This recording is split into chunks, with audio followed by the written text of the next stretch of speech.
Oke teman-teman semua, Assalamualaikum warahmatullahi wabarakatuh. Nah jadi pada kesempatan kali ini, di video kali ini saya akan membahas tentang BAB, yaitu buang air besar ya teman-teman ya. Buang air besar tidak lancar, buang air besarnya tidak teratur, buang air besarnya keras ya. Pokoknya dan lain sebagainya ya teman-teman ya. Nah jadi buat teman-teman yang memang saat ini sedang menonton terus kemudian lagi pengen nonton, jangan makan dulu ya teman-teman ya. Kalaupun memang teman-teman itu mau makan, makan dulu, nontonnya nanti ya teman-temannya. Nah, jadi untuk kesempatan kali ini saya akan membahas masalah BAB. Nah jadi agak sensitif ya teman-teman ya. Nah jadi buat teman-teman yang saat ini sedang menonton bisa saksikan videonya dengan tenang, dengan nyaman, supaya bisa paham ya teman-teman ya. Nah jadi saya jelaskan lagi di sini teman-teman ya. Saya jelaskan lagi, saya terangkan lagi bahwa saya ini bukan dokter, saya ini bukan ahli psikiater, saya juga bukan ahli penyakit dalam ya. Saya ini hanyalah orang yang dulu pernah mengalami yang namanya gangguan asam lambung disertai GERD, disertai dengan kecemasan berlebih. Nah jadi saya tahu betul apa yang teman-teman rasakan ya teman-teman ya. Dari ujung kaki sampai ke ujung kepala itu rasanya nggak nyaman banget ya teman-teman ya. Makanya saya membuat video-video seperti ini. Selain saya ingin meng-share tentang seputaran pengalaman saya juga ingin memotivasi teman-teman yang saat ini masih berjuang untuk sembuh dari yang namanya gangguan asam lambung GERD yang disertai dengan kecemasan. Nah, itu ya teman-teman ya. Nah, jadi pada video kali ini buat teman-teman ya. Jadi pada video kali ini saya mau membahas masalah BAB. Nah, untuk BAB sendiri itu untuk orang-orang yang terkena gangguan asam lambung, GERD yang disertai dengan anxiety atau kecemasan berlebih itu selalu mengalami yang aneh-aneh ya teman-teman ya. Seperti BAB-nya tidak lancar, terus kemudian BAB-nya keras, BAB-nya lembek, BAB-nya berdarah, terus kemudian jarang BAB, susah BAB. Nah, itu ya teman-teman ya. Jadi saya akan membahas itu satu persatu ya teman-teman ya, supaya kalian itu bisa paham, supaya kalian itu tidak panik lagi, tidak selalu mencemaskan lagi masalah BAB ya teman-teman ya. Karena sangat identik sekali ya teman-teman ya. Untuk orang-orang yang terkena gangguan asam lambung, GERD yang disertai dengan kecemasan berlebih itu pasti mengalami beberapa sensasi itu ya teman-teman ya, mengalami beberapa gejala-gejala BAB tersebut ya teman-teman ya. Nah jadi kalau kita ingin menangani sebuah sensasi supaya sensasinya itu membaik, kita itu harus tahu dulu penyebabnya apa ya teman-teman ya. Karena sepengalaman saya juga dulu seperti itu. Nah jadi apakah saya mengalami hal-hal tersebut ya teman-teman ya, kayak misalkan susah BAB, BAB-nya jarang-jarang, terus BAB-nya keras, terus BAB-nya lembek, BAB berdarah, dan lain sebagainya. Apakah saya merasakan? Ya, saya merasakan ya teman-teman ya. Saya juga pernah merasakan yang namanya sensasi-sensasi yang aneh-aneh di BAB tersebut. Nah, makanya buat teman-teman ya, jadi ini agak-agak sensitif sedikit ya teman-teman ya. Tapi nggak apa-apa lah ya, supaya kalian tuh bisa paham ya teman-teman ya, supaya kalian tuh nggak mencemaskan lagi masalah BAB ini ya teman-teman ya, supaya kalian tuh bisa nggak mencemaskan lagi dan nggak takut lagi masalah BAB. Udah pokoknya masalah BAB bodo amat gitu ya teman-temannya. Tapi sebelumnya saya akan menjelaskan dulu supaya kalian tuh bisa paham. Nah kalau kalian misalkan sudah paham, kalian bakalan bodo amat. Nah jadi seperti itu ya teman-teman ya. Nah untuk BAB sendiri yang pertama ya teman-teman ya, saya juga mengalami yang namanya BAB keras. Kenapa saya mengalami BAB keras ya teman-teman ya? Eh, jadi BAB-nya itu kan ada BAB keras. Mungkin salah satu dari teman-teman di sini ada yang tidak mengalami semuanya, tapi mungkin salah satunya ada yang mengalami. Makanya saya jelaskan satu persatu ya teman-teman ya. Jangan di skip-skip supaya paham ya teman-teman ya. Nah yang pertama itu kan BAB keras ya, terus kemudian susah BAB, terus kemudian BAB-nya lembek, BAB berdarah, terus jarang BAB ya teman-teman ya, BAB tidak teratur. Nah jadi seperti itu. Nah untuk BAB tidak teratur sendiri saya juga merasakan ya teman-teman ya, BAB-nya tidak teratur. Terus kemudian BAB-nya berdarah pernah juga, BAB berdarah juga pernah ya teman-teman ya.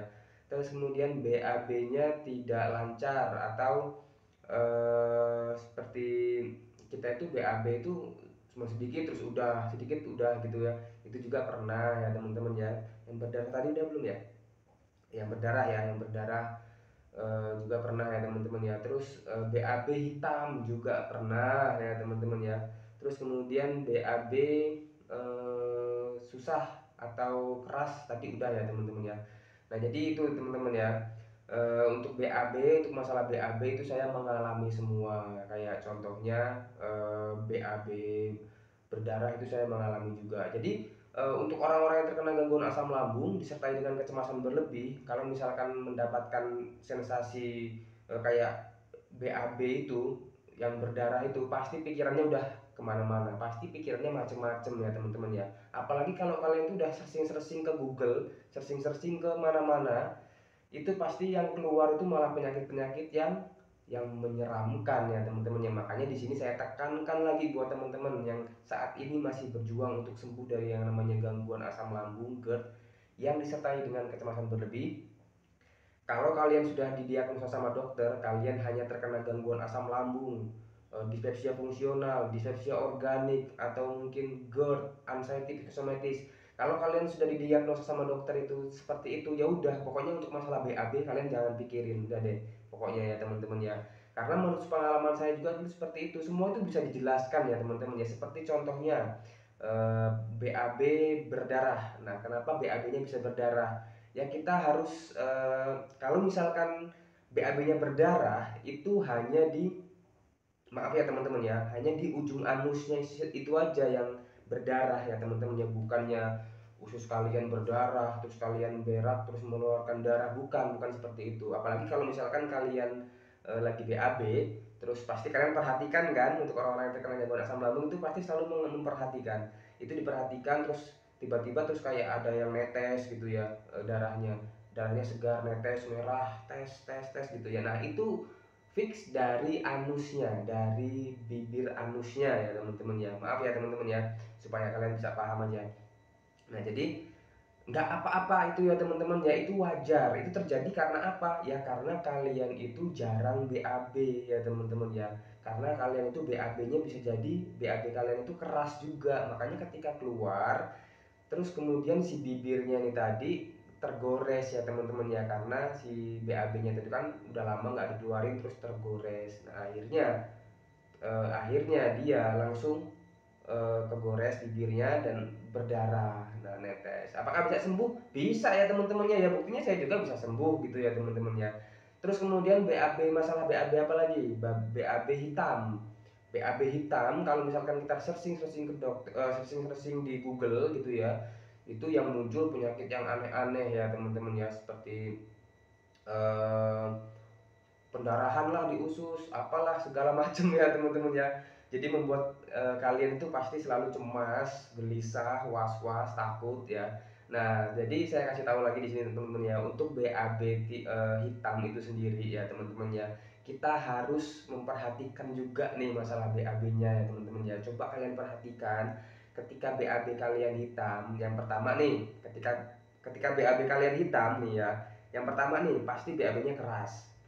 Terus ketika BAB-nya hitam, itu pasti bukan hitam semua, di ujungnya hitam sampai ke tengah mungkin ya. Terus yang selanjutnya itu nggak hitam. Coba perhatikan di situ ya teman-teman ya. Nah itu terjadi karena kalian juga lama BAB-nya ya teman-teman ya. Karena kalian itu susah BAB, karena lama nggak dikeluarkan, jadinya si BAB yang masih, mohon maaf ya, yang masih warnanya tadinya masih kuning pucat itu selalu diserap oleh usus kita ya, kandungan proteinnya, kandungan ampas-ampas dari nilai-nilai gizi dari makanan kita itu selalu diserap sama usus, karena tujuan usus apa, fungsi usus kita itu selalu menyerap ya teman-teman ya. Nah, makanya BAB-nya lama-lama kadar vitaminnya habis, tinggal sampahnya aja, jadi lama-lama menjadi hitam dan ujungnya saja ya teman-teman ya. Nah, terus kemudian susah BAB ya teman-teman ya. Nah, untuk susah BAB ini sendiri bisa dijelaskan juga ya teman-teman ya, dengan secara logika. Jadi kenapa kalian susah BAB ya, karena kalian itu sekarang masih terkena gangguan asam lambung ya teman-teman ya. Jadi pencernaan kalian itu belum lancar. Terus kemudian kalian makannya juga masih sedikit. Terus apa yang mau dikeluarkan ya teman-teman ya. Jadi seperti itu. Jadi untuk kalian yang saat ini susah BAB atau BAB kok udah berapa hari kok nggak BAB gitu ya. Kalian tuh jangan panik. Kalian tuh harus berpikir secara logika, seberapa banyak kalian makan satu hari ini gitu ya teman-teman ya. Seberapa banyak dalam beberapa hari ini kalian tuh makan dibandingkan dengan dulu ketika kalian sebelum terkena gangguan asam lambung. Kalian kan sekarang makan aja susah ya teman-teman ya, sedikit aja udah mual, udah nggak enak badannya. Jadi yang dalam usus ini ya sedikit jadinya ya teman-teman ya, udah lagi sampai usus diserap lagi sama usus. Terus ya tinggal lebih sedikit lagi jadinya BAB-nya nggak banyak, ya apa yang mau di BAB-in ya teman-temannya. Nah jadi pikir aja wajar ke sana ya teman-teman ya, pikir wajar. Nah kemudian BAB apa lagi teman-teman? Susah BAB atau BAB tidak teratur ya teman-teman ya. Nah untuk BAB tidak teratur itu sendiri itu hanya membutuhkan kebiasaan ya teman-teman ya, itu menurut pengalaman saya. Karena di luar sana itu banyak teman-teman yang bertanya juga sama saya ya teman-teman ya, Mas aku kok susah ya BAB-nya nggak teratur, udah nongkrong berjam-jam nggak mau juga, udah nongkrong berjam-jam udah lama banget di kamar mandi nggak mau BAB juga. Nah kenapa ya, banyak yang bertanya seperti itu ya teman-teman ya. Nah sebenarnya itu butuh kebiasaan ya teman-teman ya, karena menurut pengalaman saya juga dulu seperti itu ketika saya belum mengetahui bagaimana caranya supaya BAB-nya itu teratur lancar ya. Saya juga sama ya, bingung bagaimana cara mengatasinya ya teman-teman ya. Dan setelah saya tahu ilmunya dan setelah saya tahu caranya, dan akhirnya bisa BAB, bahkan saya itu sehari itu bisa 2 kali BAB ya teman-teman ya. Nah jadi seperti itu, pahami ke sana ya teman-teman ya. Nah untuk caranya sendiri ya teman-teman ya, jadi saya dulu saya atur jadwalnya ya teman-teman ya. Pokoknya cari di jam-jam dimana teman-teman itu nggak mempunyai kesibukan sama sekali. Nah, jadi perhatikan ya teman-teman ya, kalau kalian ingin melatih BAB kalian supaya teratur, cari di jam-jam kalian itu nggak ada kesibukan sama sekali. Contoh misalkan setelah sore setelah asar atau setelah maghrib gitu ya teman-teman ya. Di jam-jam sore lah, misalkan jam 5 lah ya teman-teman ya. Usahakan jam 5 itu kalian itu BAB, mau kalian kebelet, mau kalian nggak kebelet, kalian nongkrong aja jam 5 itu. Terus diusahain sambil santai gitu ya teman-teman ya. Nanti keluar sedikit gitu misalnya, contoh misalkan hanya bisa keluar sedikit, ya udah nggak apa-apa gitu. Terus besoknya lagi jam 5 lagi. Terus besoknya lagi jam 5 lagi. Terus besoknya lagi jam 5 lagi. Nah, setelah seiring berjalannya waktu, nanti teman-teman itu nggak perlu nyuruh. Nanti si badan kita itu ngerespon sendiri ya teman-teman ya, di waktu jam 5 itu nanti BAB, kebelet BAB sendiri ya teman-teman ya. Nah itu seperti itu teman-teman. Nah tapi kadangkala ketika sudah merasakan BAB saya dulu ya teman-teman ya, ketika jamnya sudah saya atur, udah pengen BAB tapi BAB-nya ternyata keras ya teman-teman ya, susah juga ya teman-teman ya.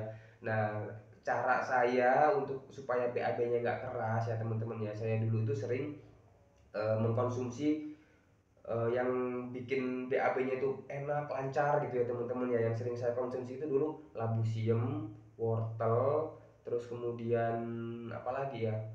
Ya sudah umum sekali ya, pasti ini pepaya ya teman-teman ya itu udah umum sekali. Tapi yang paling bagus untuk usus, untuk serat kita juga ya teman-teman ya, itu saya dulu sering bikin jus. Jadi wortel saya campur sama timun, saya campur sama daun seledri, saya campur sama buah melon ya, buah lemon.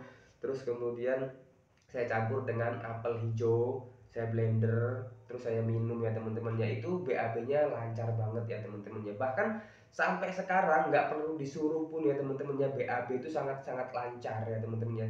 Tergantung saya maunya. Jadi saya mau BAB nih sekarang, ya udah saya tinggal nongkrong aja, udah keluar selesai gitu ya teman-teman ya.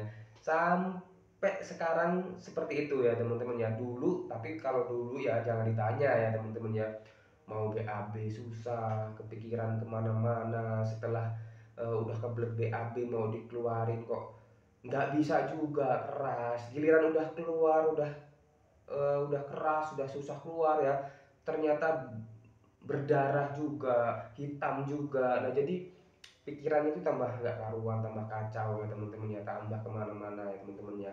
Nah itu untuk masalah BAB. Nah untuk masalah BAB sendiri itu sebenarnya hanya butuh kebiasaan dan butuh metode-metodenya ya teman-teman ya. Banyak metode-metodenya yang harus dilakukan untuk BAB itu sendiri, dan harus sabar ya teman-teman yang melakukannya. Nah menurut pengalaman saya dulu seperti itu ya teman-teman ya untuk masalah BAB. Tapi jadi kalian jangan khawatir lagi untuk masalah BAB, udah nggak usah dipikirin ya teman-teman ya. Kalau misalkan kalian BAB-nya susah, ya itu karena kalian itu mungkin makannya masih sedikit ya teman-teman ya. Terus kok kalian tuh sudah nongkrong lama kok nggak BAB BAB, ya itu karena kalian itu belum membiasakan waktunya ya teman-teman ya.